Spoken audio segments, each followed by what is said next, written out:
This is the best build in once human. Period. Pairing top tier single point damage with an insane area of effect, all while debuffing your enemies and healing yourself in the process. You're going to want to sit up and pay attention for this one. What's up, y'all? Hater here, and in today's video, I'm going to break down this insane Frost Vortex build I've been putting together since the start of Phase 2, having used it to do just about everything from speed clearing hard silos to defeating hard mode bosses in a single magazine, and even melting prime war bosses. I'm going to go over everything you need to put this build together, from the weapons and armor with mods to the deviant and damage rotation you'll need to make this build shine.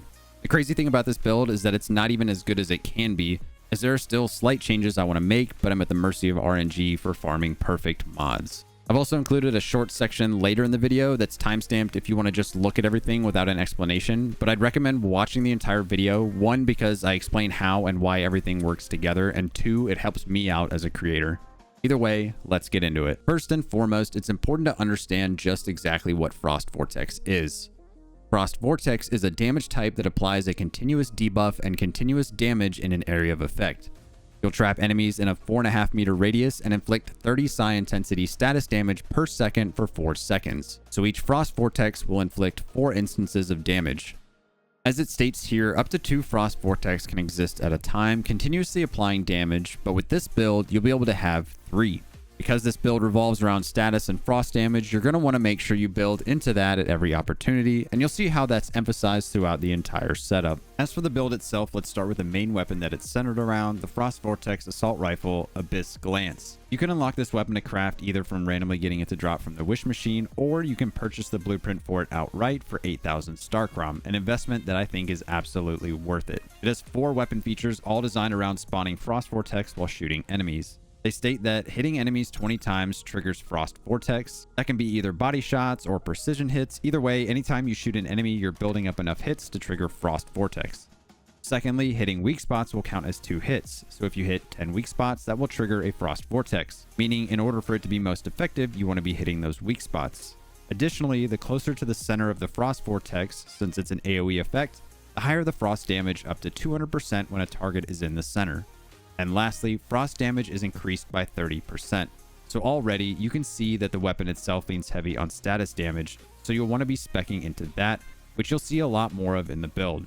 Keeping that in mind, I went with this set of calibration attributes, giving plus 15% attack, plus 30% range, and minus 7.5% rate of fire, with a whopping 17% increase to elemental damage. I slapped on the mod Vortex Multiplier, which gives an additional Frost Vortex spawn, bringing the cap up from 2 to 3. Onto the secondary weapon, and this is more for offensive support than anything. I went with the Bullseye Pistol WILDFIRE. Applying the continuous debuff Bullseye will highlight a marked target, applying the 8% vulnerability debuff for 8 seconds, allowing you to do 8% more damage to anything you mark. The main reason I use this over the recurve crossbow that many other people opt for is because of how much this weapon can influence the build. You'll have a 60% chance to trigger Bullseye when hitting a target, and an 80% chance to spread that Bullseye to one enemy within a 15 meter area. If there's no other enemies in that area, say you're fighting a boss, you'll get a 25% weapon damage buff. Additionally, you can gain up to 9% attack from hitting the weak spot of an already marked target. So whether you're wanting to debuff a boss while also buffing yourself, or you're wanting to mark an entire room before clearing it out, this thing is the perfect support weapon for this and pretty much any build. As for the mod to pair with this, there are actually 3 that can be rotated out depending on what you want. Vulnerability Amplifier will add another 8% vulnerability to your Bullseye procs, so you can use it to do even more damage to marked enemies. Hunter's Perk will reduce the outgoing damage from anything you mark by 20%, which I personally would use against elites or bosses you're fighting where cover is more limited. And lastly, Recover Mark, which heals you and gives you stamina back when defeating marked targets. Perfect for running and gunning through silos and healing you so you don't need to burn your activators. Now, this weapon costs 2,000 Starcrom, and many would opt to run the recurve crossbow since you can get the blueprint from a stronghold and it's guaranteed to proc Bullseye on a weak spot hit. But it's a single fire weapon that obviously needs to be constantly reloaded. WILDFIRE gives you much more versatility overall, so that's why I recommend picking it up if you can spare the Starcrom. As for the calibration attributes, I went with the portable style. Mobility, movement speed while firing is increased by 50, movement speed while holding gun plus 10%, and weapon switching speed plus 50%. Mine also has double weak spot damage just because I'm probably going to be hitting weak spots to boost my attack. so I wanted to focus on that. And that brings us to our third and final weapon, our melee option, the Frozen Northern Pike. It's perfect since the build focuses heavily on status and frost damage. This weapon will immediately freeze anything hit with either a heavy attack or the sprint impact attack, generating a frost vortex once every 4 seconds. But that's not all. It will heal you for 5% of your health when attacking a frozen target, consuming 2 stamina. As for the mod, you can further boost this weapon's healing ability by equipping Frosty Blessings to heal you for 10% when your frost vortex disappears, turning this melee weapon into a non-stop healing machine. Next, I'll cover the armor pieces you'll need to make the build work. Starting with the key armor, you're going to want to use the epic chest piece, Frost Tactical Vest. With its unique effect, every time you create a frost vortex, you'll generate ice spikes that deal frost damage equal to 100% of your psi intensity. This gives your frost vortex another source of damage that will proc alongside the takes of frost damage from the vortexes themselves. As for the gear set for this build, you want to run a 4-piece of the shelter set. The reason being is that this is the highest tier set that focuses on boosting your status damage and its set effects. The first effect is nice, but not all that great, giving you plus 15% DR against status effects, but the second, third, and fourth effects are where it really takes off. Wearing 2 pieces will give you an extra 8% element damage. By wearing 3 pieces, each weapon hit will grant 1 stack of what they're calling Deviant Energy, which, despite its name, does nothing for your Deviant's energy level, and gives you a 1% boost to your elemental damage, stacking up to 20 times until you reload the weapon, which removes half your stacks. And by wearing the 4th and final piece, you'll be able to get an additional 10 stacks of Deviant Energy for a total of 30, and hitting a weak spot will grant you 3 total Deviant Energy per hit, making it very easy to ramp those stacks back up to max after you reload. This leaves you with a 6 slot open, and in my opinion, you only really have 2 options, as most gear sets' first perk don't really do much to boost your overall damage output. With that in mind, you'll want to use either a piece from the Renegade set to boost your reload speed by 15%, or what I run, a piece from the Lone Wolf set to give you 10% more ammo in your magazine. Granted, I chose this because I'm also working on an unstable bomber build with the Lone Wolf set, but that's another talk for another video. Onto the mods you'll want to slot in your armor, and outside of the core effect on your mods, you're going to want to prioritize perks like status damage, frost damage, elemental damage, and either elite or preferably great ones damage to make sure your frost vortex damage is as strong as possible against the tougher targets you'll come across. On the helmet, you'll want Deviation Expert. Though you lose 25% of your range, you'll get a 10% boost to your rate of fire, as well as a flat 20% increase in status damage.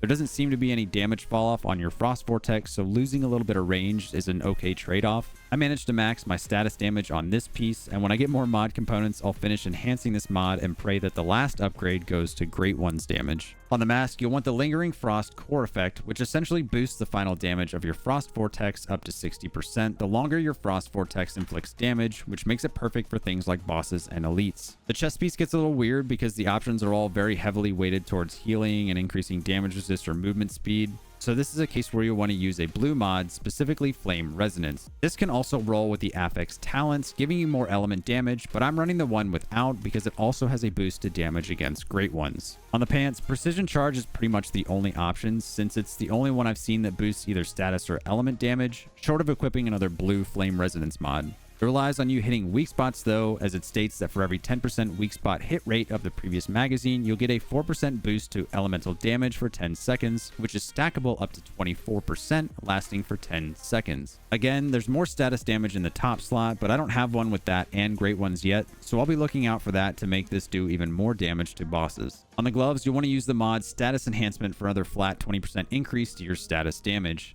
Now, I'm still farming for the right roll of this, but on the build and all the footage you've seen, I was running Elemental Overload for the 18% boost to element damage, with status and elite damage in the attribute effects. You can also opt to run an epic version of status enhancement in the interim, as it also has a flat boost to status damage of 16%. And lastly, onto the boots. Covered Advance gives you the biggest bump to damage for the longest amount of time for simply not taking damage.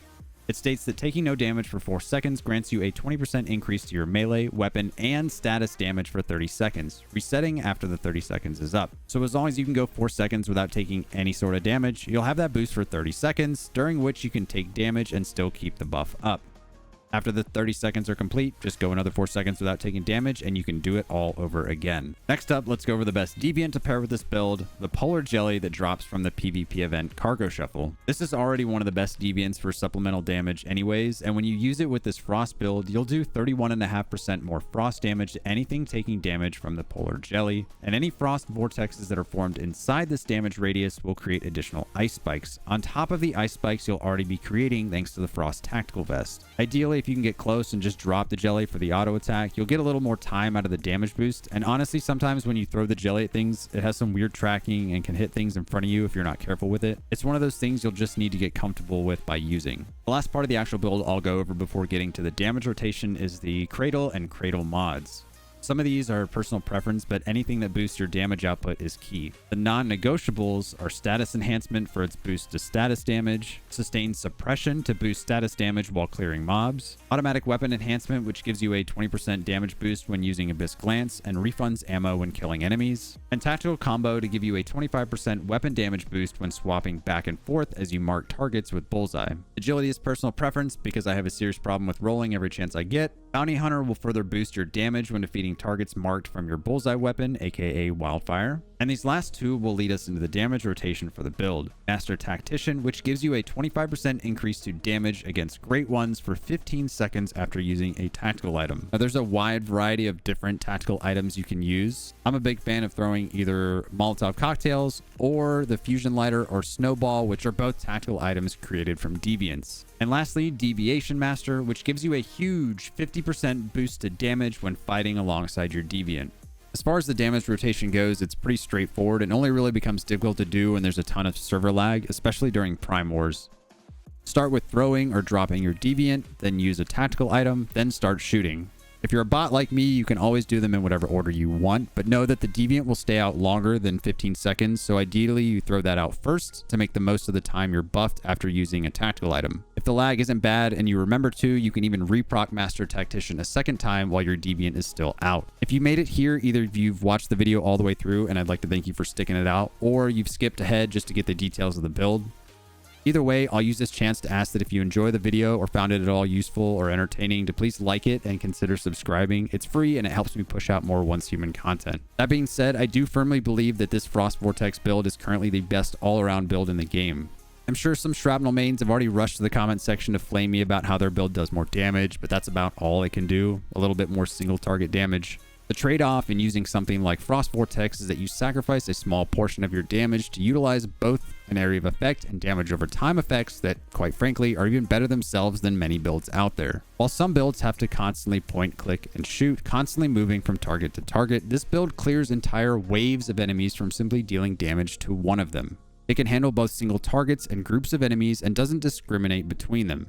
And on top of that, it's already powerful enough at the initial part of a fight and only continues to do more damage the longer the fight prolongs. This will 100% be my main build moving forward through the rest of Season 1, and I can't wait to see how much more powerful it gets as I continue to get more fragments to level the armor up even higher. That's going to be it for today's video. Thanks again for watching my guide on my Frost Vortex build.